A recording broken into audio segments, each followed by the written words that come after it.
뉴스의 진수를 보여주는 인터뷰. 뉴 진수. 국민의힘은 대선 패배로 인한 후폭풍이 거세게 불고 있습니다. 지도부 총사퇴 요구가 나오던 가운데 오늘은 대선 패배 이후 처음으로 의원총회 열어서 당내 수습책을 논의했습니다. 권성동 원내대표는 책임을 회피하지 않겠다며 사퇴 의사를 밝혔습니다. 김상훈 정책위의장 그리고 비대위원들도 사퇴했습니다. 자, 위기의 국민의힘 어디로 가는지 국민의힘 정성국 의원과 함께 자세히 얘기 나눠봅니다. 정성국 의원님 어서 오세요. 예, 안녕하세요. 부산 진구갑 정성국입니다.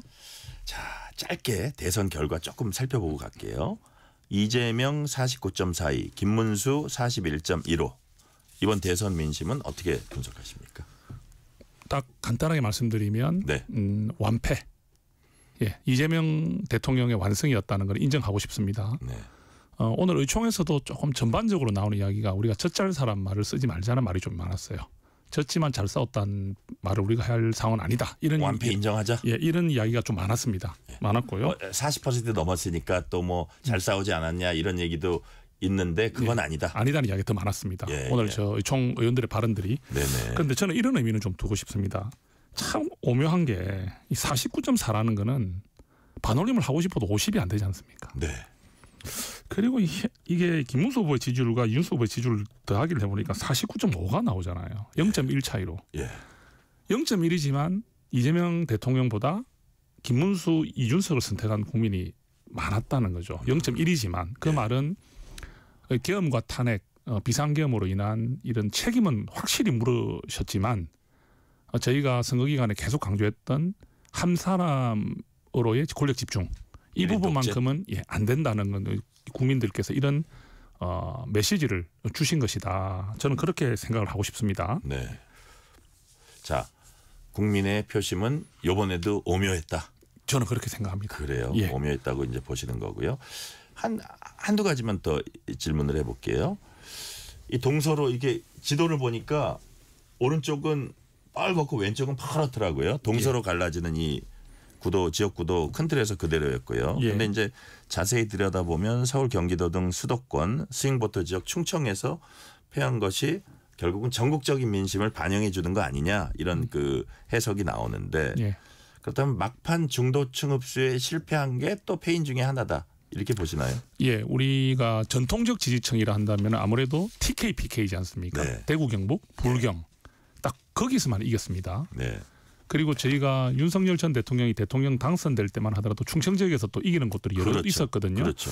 그 말은 우리가 늘 보면 이 충청을 볼 때 민심의 바로미터라고 보는 경우들이 좀 있지 않습니까? 네네. 지지를 한쪽으로 이렇게 치우치게 주지 않고 늘 견제해 주는 부분들.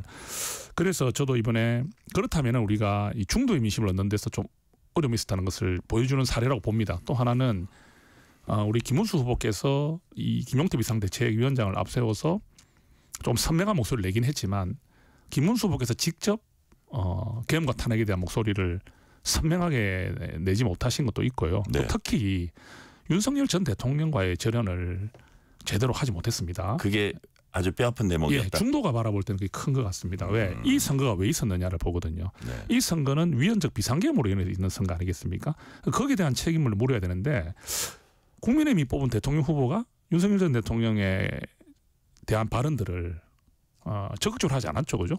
뭐 영화를 보러 갔다 오는 부정선거 관련 영화를 보러 갔다 오는 데 대한 말씀을 예를 들어보면 뭐 이제 탈당했으니 뭐 내가 언급할 이유가 없다. 이런 식으로 좀 피해가는 듯한 발언을 하셨다는 거죠.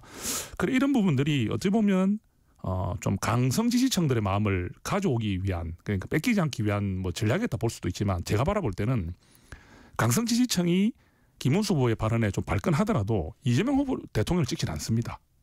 그렇다면은 우리가 중도를 갔어야 되지 않느냐 이런 아쉬움이 있겠죠. 거기서 조금 손실이 있었다. 저는 그렇게 봅니다. 자, 그러니까 아까 뭐 단일화 실패도 얘기하셨는데 역시 가장 큰 거는 내가 지금 정성국 의원님 말씀에 행간을 읽어보니까 윤 전 대통령과 완전히 절연하지 못한 그 부분이 중대층 표심 흡수에는 실패하는 가장 결정적인 요인이 아닌가. 큰 이유라고 생각합니다. 네. 자, 제가 문자 한 2개 소개해 드릴게요. 3207님. 정성국 의원님 팬입니다. 감사해요. 힘내십시오. 고맙습니다. 표차 줄이려고 투표했습니다. 감사합니다. 이번에 선거운동 열심히 하셨죠?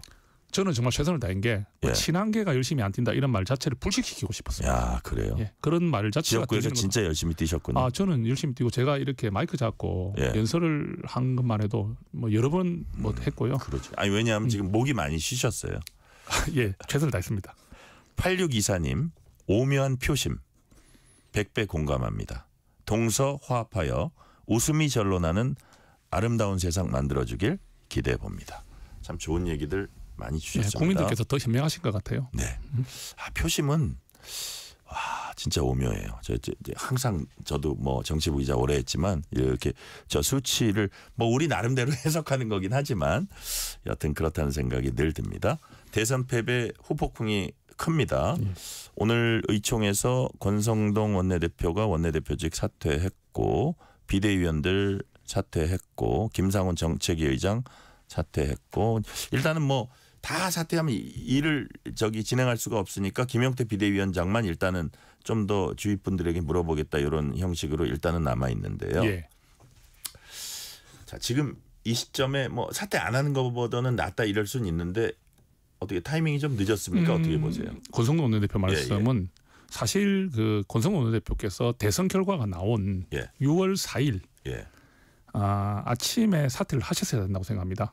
그런데 이거 괜히 이렇게 시간을 끌면서 사퇴 요구를 하셨었죠, 정 의원. 그 전에 우리가 여러 명이 했죠. 그러면 이제 대선 결과가 패배로 나오면 어찌 보면 그 원내대표뿐만 아니라 공동선대위원장까지 맡았지 않습니까? 그럼 사퇴를 바로 하시는 게 맞죠. 근데 이게 하루 이틀 끄는 게 이게 하루 이틀이 아니라 굉장히 긴 시간입니다. 그래서 저희 의총 소집 요구도 나왔고 그 의총 소집 요구는 우리 그 친한계라는 의원이 한 것도 아니고요. 당연히 해야 되는 것이죠. 그래서 이제 저희들이 이제 사퇴 요구를 한 것인데 뭐 어찌 보면 어떤 분들은 가만히 있어도 사퇴했지 않겠냐 하지만 사실 권성동 대표가 사퇴하지 않고 버틴다는 이야기들도 있었어요. 그래서 저희들이 지금 때를 놓치지 말고 실기하지 말고 이렇게 좀 책임지고 물러나 달라 이런 요구를 한 것이죠. 책임질 사람 져야 되지 않습니까? 그러니까요. 자, 이런 질문 한번 드릴게요. 우리 정성국 의원님이 친한계로 분류돼서 드린 질문은 아니고 제가 사실은 이거 패널들한테 요즘 좀 여쭤보는 질문인데 자, 윤 전 대통령 3년 재임 내내 친윤 주류에 대한 비판이 있었습니다. 왜 대통령이 당무에 개입하는 듯한 모습을 보이는데 저걸 직언하지 못할까? 심지어 막 초선 의원들이 행동대장 역할까지 하고 뭐 당대표 끌어내리고 당대표 후보 끌어내리고 총선 코앞에든 비대위원장 끌어내리려고 압박하고 뭐 이런 것들이 쭉 왔거든요. 근데 또 비상계엄과 탄핵 정국에선 이분들이 또 당의 중심에 나서서 왜냐하면 일단은 그냥 밀려가지고 탄핵되는 것보다 일단 윤 전 대통령을 지키려고 하다 보니까 그리고 강성 지지층을 이렇게 버릴 수 없다 보니까 그분들이 또 나오고 그러다 보니까 엉거주춤 윤 전 대통령하고 아주 매정하게 절연하지 못하고 대선을 치렀습니다. 그래서 졌잖아요. 그렇게 공감합니다. 어떻게 이분들은 지금 어디에 계십니까? 어떻게 어떤 식으로 이분들한테 좀 앞으로 어떻게 하실 거냐고 어떻게 물어봐야 돼요? 정말 좀 드리고 싶은 말씀이 자꾸 이렇게 뭐 한동훈 전 대표가 대통령을 잘 못 모셨다 이런 말하는 분들은 동의할 수 없습니다. 왜냐하면 사실 그때 그 계엄 일어나기 전에도 대통령의 지지율이 10%대로 떨어졌어요. 김건희 여사의 리스크라든지 명태균 리스크 이런 것, 그죠? 그리고 우리가 윤석열 전 대통령이 취임한 이후로 수직적 당정 관계에 대한 얘기가 너무 많았지 않습니까? 당 대표 뭐 나오려는 분 못 나오게 만들고 뭐 이런 정말 그 당이 어찌 보면 당 대표나 우리 당이 대통령의 어떤 부속품 같은 느낌을 주는 이런 일들이 있는데 한동훈 전 대표가 들어옴으로 인해서 거기에 대한 개선을 하려고 많이 노력했죠. 그런데 그때 의원들이 주로 어떤 식으로 많이 했습니까? 윤석열 전 대통령 옆에 붙어서 사실은 그 윤석열 전 대통령에게 직언하지 못하고 거기 마음 맞춰주고 비 맞춰주는 식으로 한 의원들이 훨씬 많아요. 그 약간 호가 호의로 보셨습니까? 그리고 비상계엄이 났을 때도 자 비상계엄이 났을 때도 대통령의 위협적 비상계엄이 나는 걸 보면서 가장 먼저 국회로 의원들과 함께 뛰어들어간 분이 누구죠? 한동훈 전 대표 아닙니까?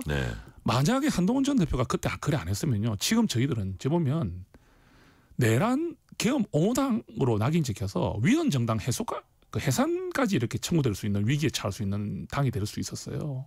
근데 한동훈 전 대표가 국민이 모두 인정하는 그 급박한 시기에 국회의원 18명과 함께 저도 그때 같이 갔지만 예. 계엄 해제 찬성표를 던졌지 않습니까? 18명이. 그죠? 그러면 이 당을 살린 사람은 한동훈이에요. 그런데 그때부터 우리 의원들이 어떻게 했죠? 탄핵에 반대 결사적으로 들어오고 그러면서 한동훈을 배신자 낙인을 찍으려고 그랬잖아요. 그러면서 저희가 또 대통령 사저에 가서 지키는 모습들, 또 극우 세력까지 또 들어오고 이런 과정에서 보수가 결집하면서 우리가 했지만 그 간격을 탄핵에 그 찬성하는 간격을 줄이지 못했어요. 그죠? 네. 그러면서 대통령이 결국 파면되고 대선을 치르게 됐는데 또 마지막 하나가 뭐 있었습니까? 후보 강제교체 사태가 일어나면서 예. 이거는 정말 정당에서 있을 수 없는 일 아닙니까? 그러니까 저희 당이 이미 출발 전부터 이재명 대통령 그 당시 때 후보와의 이 경쟁이 너무 뒤처진 상태에서 할 수밖에 없었고 이렇게 불리한 상황에서 선거를 할 수밖에 없었다. 예, 그런 말씀을 드리면 참 안타까운 이번에 선거였다고 생각합니다. 네. 자, 근데 어쨌든 지금 이제 대선은 졌고 당이 이대로 죽을 수는 없잖아요. 예, 그죠? 예. 자, 그러면 당이 어떻게 하면 쇄신하고 황골탈퇴해야 한다. 그럼 무엇이 문제냐 이제 진단부터 있어야 하는데 우리가 어느 정도 얘기는 나눴어요. 무엇이 예. 문제인지. 예. 그래서 그 다시 한번 정리해서 얘기하면 정성국 의원님께서는 우리 당의 가장 지금 큰 문제는 이것이고 그래서 해법도 이 방향으로 나가야 된다는 게 있으면 어떤 게 있을까요? 예, 지금 아직도 저희가 좀 의원들 안에서도 갈등이 있습니다. 네. 그리고 오늘도 요청할 때 서로 좀 의견이 충돌되는 것도 있었고 그래요. 예. 이래 선을 넘지는 않았지만 서로에 대한 또 아쉬움, 섭섭함도 표현을 했거든요. 예, 표현을 했는데 그럼 지금 우리 당의 상태가 이런 상태에서 이제 새로운 출발을 해야 되는데 제가 바라볼 때는 일단 우리 의원들 간에 네. 오늘 원내대표가 사퇴하지 않았습니까? 네네. 자, 사퇴를 하면 원내대표를 새로 뽑습니다. 네. 그리고 김용태 비상대책위원장도 임기가 6월 30일까지입니다. 그렇죠. 예. 그러면 이때 이후로는 어찌 보면 또 물러나야 되는 상황이면 전당대회를 치르는 쪽으로 지금 이야기가 많이 되고 있는 것 같아요. 그러면 저희가 기존에 그 지도했던 부로 책임 다지고 나가면서 네. 전당대회를 계기로 이 전당대회를 계기로 저희가 정말 공정한 경쟁을 통해서 또 이상한 음모나 그런 것들이 들어와서는 안 되겠죠. 네. 그걸 통해서 우리 당을 이끌어갈 새로운 인물을 뽑아내는 게 제일 중요하다 생각해요. 그러면서 저희들 갈라져 있는 그 안에서 좀 어찌 보면 뭐 친윤계라는 분들도 이제 구심점을 잃었거든요. 예. 그렇다면 이제는 윤석열 전 대통령과의 관계를 절연하고 이제는 우리 당을 이끌어갈 사람이 누가 마음에 들고 안 들고를 떠나서 우리 공정한 경쟁에서 뽑히는 분을 중심으로 우리 당이 일치단계를 하지 않으면 안 그래도 지금 의석이 107석밖에 안 되는데 네. 저희가 야당으로서 무슨 힘이 있겠습니까? 그래서 저희는 저희 안에서 좀 갈라져 있는 이런 의원들 간의 관계를 빨리 회복하고 또 새로운 지도부가 탄생하는 그 과정이 네. 공정한 경쟁과 또는 어떤 스포트라이트를 받으면서 새 출발을 하지 않으면 안 된다. 그리고 분명한 것은 과거와 절연해야 됩니다. 우리는 미래 비전 제시보다 더 중요한 건 과거의 절연입니다. 왜? 네. 미래에 대한 비전 제시는 저희가 야당이 됐기 때문에 그렇게 크게 와닿지 않아요. 왜? 이미 행정권과 입법권이 다 지금 더불어민주당에 가 있기 때문에 네. 그러면 계엄과 탄핵에 대한 태도 또 윤 전 대통령과의 관계 그리고 극우 세력과의 관계를 깨끗하게 정리하지 않으면 어렵습니다. 그 이건희 전 삼성회장이 마누라 빼고 다 바꾸라 그랬거든요. 예. 그렇다면 지금 뭐 미래에 대한 비전 이거는 또 여당과 정부 여당이 있기 때문에 네. 자 국민의힘으로서는 시급한 거는 처절한 변신이다. 예. 아, 새 출발이다. 새 출발이다. 새 지도부가 나와야 된다. 새 새 대표가 나와야 되고 네. 그 과정이 공정해야 된다. 예. 자 김문수 후보가 어제 이제 해단식하고 뭐 기자회견하고 이러는데 예. 당이 비상기업 막지 못했다며 강력히 비판했습니다. 그래서 차기 당권에 도전하려 하나 이런 관측이 많이 나왔거든요. 근데 오늘 기자들이 좀 물어보니까 자기 그 일축했습니다. 그 가능성을 일단은 일축했어요. 그런 일 없을 거라는 취지로 얘기를 했습니다. 예. 자, 김문수 후보의 당에 대한 비판은 어떻게 보셨어요? 저는 그 부분은 일정 부분 공감을 합니다. 그래요? 어제 그 들었거든요. 네네. 일단 비상계엄에 대한 윤석열 전 대통령에 대한 비판이었죠. 네네. 그리고 또 이것도 언급하지 않습니까? 당내 민주주의가 무너졌다. 그 얘기했죠. 그 말은 뭘 말하냐면요. 강제로 후보를 교체하려고 했던 그 지도부의 행태를 비판했다고 저는 봅니다. 김문수 후보를 비판을 이렇게 할 수 있습니다. 저도 사실은 한동훈 전 대표를 지지했던 분으로서 마지막 경선 최종 경선에서 이 단일화를 좀 앞세웠잖아요. 뭐 얼찌문덕하면서 그죠? 앞세웠잖아요. 그걸 표를 많이 얻어간 건 사실이에요. 그러면 김문수 후보는 그렇게 단일화를 앞세우고 그래가지고 한동훈 대표를 이기면서 됐기 때문에 그 단일 약속을 지키지 않았다는 데 대한 비판도 많이 받았지 않습니까? 그렇죠. 그런데 좀 더 돌아가 보면 처음부터 공정한 경선을 했다면 경선을 공정하게 한덕수 차출론을 띄우지 않고 우리 안에서의 공정한 경선을 하면서 한덕수 후보가 처음부터 경선에 들어와서 할 수 있는 그런 공간을 마련했다면 그랬거나 아니면 아예 없었다면 그렇다면 김문수 그 구도가 전혀 달라지고 거기 그 한동훈 전 대표가 더 유리할 수 있었다. 그러니까 김문수 후보도 그렇게 단일화 파리를 할 필요가 없잖아요. 그렇죠. 그러면 김문수 후보 한동훈 전 대표가 공정한 경쟁을 했을 거 아닙니까? 홍준표 전 시장까지. 그런데 그런 부분들을 우리가 말하는 쌍권이라는 그 두 분을 중심으로 한 그 어떤 일부 그 세력들이 그런 있을 수 없는 경선을 해버리고 경선을 희화화하고 불공정한 경선을 해버리는 바람에 그 어떤 경선 후보들을 따르던 지지자들 간에도 마음이 다 상해버렸잖아요. 홍준표 전 시장이 이거는 사기당했다 하는 거는 공감하시는 거예요? 정성국 의원님은? 그 홍준표 전 시장이 그런 표현을 하는 게 좀 격한 표현이긴 하지만 일정 부분 틀린 말이라 할 수는 없지 않습니까? 그 경선 과정이 정상적이지 않았다는 거는 해서는 안 되는 그런 것이었다는 건 국민들이 많이 공감했기 때문에 당원들이 막아주셨잖아요. 그렇죠. 마지막 투표에서. 당원들이 또 지혜를 발휘했고 자, 그 이제 뭐 국민의 그 심판 어떤 국민의 한 표 한 표가 무섭듯이 당원들의 한 표 한 표도 다 어떤 뜻이 집단 지성이 담겨 있습니다. 5401님이 이런 문자 주셨어요. 선거는 다시 돌아옵니다. 항상 느끼지만 후회하지 않으려면 선거에서 이겨야 한다는 겁니다. 의원님도 힘내시길. 고맙습니다. 명언이네요. 선거에선 그러니까 이겨야 한다는 거. 국민들께서 더 현명하신 것 같아요. 이거 당연한 얘기인데 정말 이거 명언이네요. 선거에선 이겨야 된다. 정치가 워낙 비정상적인 많다 보니까 국민들께서 더 상식적이신 것 같아요. 자, 한동훈 전 대표 이번 대선 결과에 대해서 불법계엄과 불법계엄 세력 옹호한 구태 정치에 대해 단호한 퇴장 명령 내린 거다. 이렇게 이번 대선 결과를 규정했습니다. 기득권 정치인들만의 구태 정치 허물어야 한다 강조했습니다. 이것만 보면 이게 곧 당권 도전에 나서겠구나 이렇게 사람들이 이제 생각하기 쉬운데 이게 지금 거리에서 지켜본 지금 한동훈 전 대표는 당권 도전 여부는 뭐 결정이 났습니까? 전혀 지금 거기에 대한 이야기는 안 하셨고 저도 뭐 그래요? 오늘까지도 통화를 거의 매일 거의 하다시피 하고 있는데 우리 한동훈 전 대표와 하고 있는데 지금은 대표께서도 굉장히 고심을 할 수밖에 없는 상황인 것 같아요. 왜냐하면 그래요? 의원들의 의견도 그렇습니다. 한동훈 전 대표께서 지금 만약에 정말로 대표로 나서신다면은 내년에 벌써 지선이 있습니다.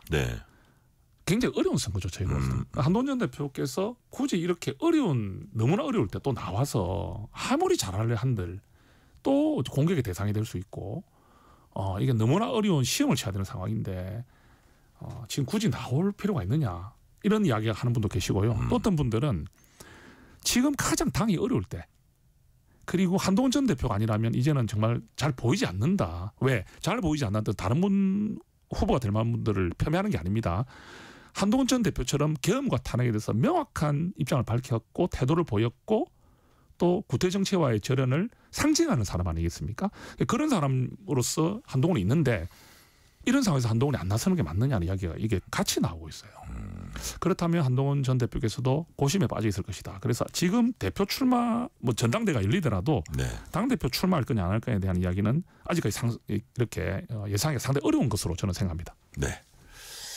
자, 국회 상황을 조금 이제 살펴볼게요. 그 집권 여당이 된 민주당은 이재명 대표 취임 첫날부터 입법 드라이브 나섰습니다. 대법관 30명으로 증언하는 법안. 자, 또 국민의힘 반대 속에 법사위 소위 이제 통과시켰고요. 국민의힘 유상범 의원은 대법원을 이재명 방탄기구로 전락시키는 시도이고 대선 때 약속을 파기한 대국민 사기극이다 비난했습니다. 자, 조희대 대법원장도 이게 뭐 속도전을 펼칠 일이 아니다라는 취지로 뭐라 그랬냐면 공론의 장이 마련되길 희망한다 이런 얘기도 했고요. 자, 이 시점에 대법관 증언 문제 어떻게 평가하시는지 어떻게 진행돼야 한다고 보세요? 지금 이 정말 이 더불어민주당의 사법부 이 압박이 너무나 거셉니다. 이게 지금 뭐 사실 그 대선 전에 재판이 나온다 했지 않습니까? 네. 그게 다 연기가 다 돼버렸어요. 그것도 5개 재판이 다 연기된 걸로 지금 알고 있고요. 네. 특히 대법원에서 파기환송한 공직선거법 관련 2심, 네. 최종심도 사실은 지금 6월 18일에 나와야 됩니다. 지금. 근데 이 부분도 지금 사실은 공직선거법을 개정해가지고 면소시키겠다는 지금 의지를 보이고 있거든요. 예. 그리고 이 대법관도 보십시오. 지금 이게 대법관을 이게 30명으로 확대한다는 의미를 좀 해석을 해보면 이 친정권 성향의 판사들을 대거 임명하려는 의도가 보입니다. 예. 그래서 이걸 이제 대법원을 장악하겠다는 거죠. 왜냐하면 이재명 대통령께서 지금 아직까지 5개 재판을 받고 있는 입장 아니겠습니까? 네네. 헌법 84조에 의해서 이 재판이 대통령 재임 중에는 연기된다 하더라도 결국은 나중에 대통령 퇴임하고 나면 이 재판을 받아야 된다는 의미가 되는 거지 않습니까? 예. 그렇다면은 이 대법관들의 임기가 6년이잖아요. 예. 그러면 나중에 퇴임 후까지도 다 생각한다면 대법원을 지금 어떻게 장악하는 부분들이 너무나 크다고 생각하는 것 같아요. 그래서 이거 법을 어떻게 개정하고 하는 차원을 넘어서 대법원의 구조를 바꾸려고 하지 않습니까? 그것도 숫자가 14명에서 30명이라면은 그래서 거기에 대통령이 임명하는 숫자나 또는 추천하는 숫자, 국회까지 다 지금 지고 있기 때문에 추천도 지금에 가는 그 내용으로 보면 어쨌든 이재명 대통령 재임 시절에 4416 16명을 다 임명할 수 있습니다. 예. 그러면 이게 우리가 늘 지금 뭐 베네수엘라를 자꾸 예를 드는데 베네수엘라 같은 경우도 20명에서 32명으로 정원하에서 친정권의 성향의 판사를 대거 임명한 예가 있거든요. 이런 예. 예를 막 들긴 하는데 이런 의도가 보이죠. 이거를 민주당도 뭐 저희들이 이렇게 비판하는 데서 비판을 받아들여야 되고요. 그래서 저는 이렇게 서둘고 또 이렇게 좀 밀어붙이는 부분에 대한 의도를 알기 때문에 상당히 지금 이게 지금 나라가 지금 사법부가 지금 굉장히 위태로운 상황이다. 네. 그래서 아까 말씀하신 대로 조희대 대법원장께서 공론의 장을 마련해 달라는 것도 예. 반대한다는 뜻이죠. 예. 그렇죠. 예, 반대한다. 이런 식의 안 서두르는 거는 반대한다. 예. 그렇죠. 어떻게 보면 지금 대법원장이 기존에도 민주당의 아주 강력한 공격을 받고 있었는데 기자들 마이크 앞에서 오늘 출근하다가 막 그 얘기를 한 거는 작심하고 얘기한 거라고 봐야 되겠어요. 저는 큰 마음을 먹었다고 생각합니다. 지금 민주당이 권력을 국회 권력에다가 대통령 권력까지 가졌는데 이 대법원을 압박에 들어오는 데 있어서 대법원장이 가지는 마음의 부담이 얼마나 크겠습니까? 근데 예. 거기에다가 공론의 장을 마련하라고 요구했다는 자체는 대법원장께서 정말 마음을 굳게 먹었다고 저는 생각하거든요. 근데 예. 이 공론의 장 마련하는 것조차 안 해준다면은 이거는 국민들께서 어떻게 바라보시겠습니까? 그렇군요. 자, 국회는 오늘 민주당 주도로 3특검법, 즉 내란 특검법, 김건희 여사 특검법, 해병대원 특검법 본회의에서 통과시켰습니다. 뭐 검사 징계법도 같이 통과시켰고요. 국민의힘은 뭐 경론을 벌였는지 모르지만 어쨌든 토론 끝에 표결에 불참하기로 했고요. 예, 당론으로. 예. 자, 어떻게 정성국 의원님은 어떤 입장이셨어요? 저는 이렇게 생각합니다. 이게 물론 뭐 당론도 따를 때는 당론이 일단 따르는 건 기본이죠. 네. 저희가 소신을 발휘할 때도 있지만 일단 당론은 존중하는 게 맞고요. 그래서 이렇게 생각합니다. 이 내란 특검법 같은 경우를 한번 짚고 싶습니다. 네. 자, 이 내란 특검법이 내란에 관여됐다 싶은 사람은 다 철저하게 처벌하겠다, 책임 묻겠다 했지 않습니까? 그러면서 통합을 이야기합니다. 네. 물론 그래 이 내란에 관련된 부분을 하지마는 뜻이 아니에요. 근데 이 선이 모호합니다. 어디까지가 내란에 적극 가담한 사람이며 어디까지 처벌의 대상이며 어느 선에서 이걸 벗어날 수 있는지가 모호한 상황인데 네. 이 마음을 먹고 흔들기 시작하면 정말 지금 국민의힘의 의원들도 어떻게 보면 그 계엄의 과정에서 그 표결에 참여하지 못하는 의원들도 있고 예. 진짜로 참여하고 싶어도 못하는 의원들도 많거든요. 그런데 이런 부분들에 대해서 아주 집요하게 들어가 버리면 네. 저희 당이 굉장히 이제 많이 흔들리지 않겠습니까? 그러니까 어찌 보면 정치적으로 우리 국민의힘과 보수를 괴롭히고 괴멸시키려는 의도도 들어 있을 수 있다고 보기 때문에 내란 특검법을 가지고 책임 물을 사람을 묻지 마는 뜻이 아닙니다. 그 부분에 있어서 민주당이 말하는 범위가 뭔지를 우리 알 수가 없기 때문에 그래서 저희는 이 부분에서 지금 찬성할 수가 없는 입장이잖아요. 그래서 이거를 그 법 자체를 지금 이 진실을 규명하기 위해서 해야 된다는 그 원론적인 입장은 얘기할 수 있지만 네. 그걸 운영하고 실제로 이제 적용할 때 이루어질 일들이 너무 두렵기 때문에 좀 나쁘게 말하면 거의 상대당을 야당을 괴멸시키려 그럴 수도 있다. 그렇게 할 수 있는 여지가 있지 않습니까? 그래요. 그래서 이 어떻게 보면 이런 부분을 지금 시작할 때 이게 통합의 정신을 발휘한다고 하지만 이 부분이 더 지금 중심에 가 있기 때문에 저희가 당론으로 네. 오늘 반대를 할 수밖에 없었던 것이고요. 예, 그리고 이제 다른 법들도 이게 이제 기존에 반대해오던 법들입니다. 네. 그러나 이걸 당론을 뒤집기에는 오늘 좀 쉽지가 않았던 상황이 있었던 것 같아요. 그래서 오늘 저희 당에서 그렇게 네. 대처를 했다고 생각합니다. 그래요. 이제 시간이 거의 다 돼서 마지막 질문 하나 드릴게요. 그 첫 인선이 있었습니다. 뭐 여러 명 인선했는데 그 중에 그러니까 국회 인사청문회 거쳐야 되는 분이 두 분 있었는데 김민석 국무총리 후보자, 네. 그 다음에 이종석 네. 국정원장 후보자 이런 분들에 대한 첫 인선 어떻게 평가하십니까? 저는 이 대통령이 이재명 대통령께서 당선되고 나서 네. 첫 인선을 하는 데 있어서는 아무래도 본인과 호흡이 잘 맞는 사람을 찾고 싶을 것이라는 것은 좀 존중하고 싶습니다. 예. 물론 이 이제 인사청문회 과정에서 큰 어떤 결격 사유가 나온다면 저희 국민의힘에서 입장이 좀 나와야 되겠지만 예. 일단 지금 인수위도 없이 국정을 시작하게 된 이제 이재명 대통령 입장에서 이재명 정부 입장에서 네. 대통령과 호흡이 가장 잘 맞고 경험이 많은 분들을 세우는 부분에 대해서 그 뭐 반대하고 이러고 싶지는 않고요. 네. 그래서 지금 뭐 어찌 보면 대통령이 나름 의지를 가지고 일을 하려고 할 때 그럴 때는 어느 정도 저희들도 협력할 건 협력해야 되지 않느냐. 정말 저희가 이분이 공직에 오기 정말 부적합한 사람이라는 것이 명확할 때는 저희가 반대를 해야 되겠지만 네. 그렇지 않는 범위 내라면 일단 어느 정도 지켜보고 판단하는 것도 좋겠다 생각을 합니다. 네. 제가 마무리하기 전에 우리 정성국 의원님이 그냥 출연하시니까 문자가 그냥 줄줄줄줄 계속 들어오네요. 아유, 고맙습니다. 하나만 더 소개해 드릴게요. 5172님이 뭐라 그러냐면 정성국 의원님 수영구 당원입니다. 괴멸되던 자폭하던 당 새로 태어납시다. 한 말씀 해주셨네요. 정말 너무 감사합니다. 잊지 않겠습니다. 자, 오늘 말씀은 여기까지 듣겠습니다. 지금까지 국민의힘 정성국 의원이었습니다. 말씀 감사합니다. 고맙습니다. 편지 왔습니다. 퇴근길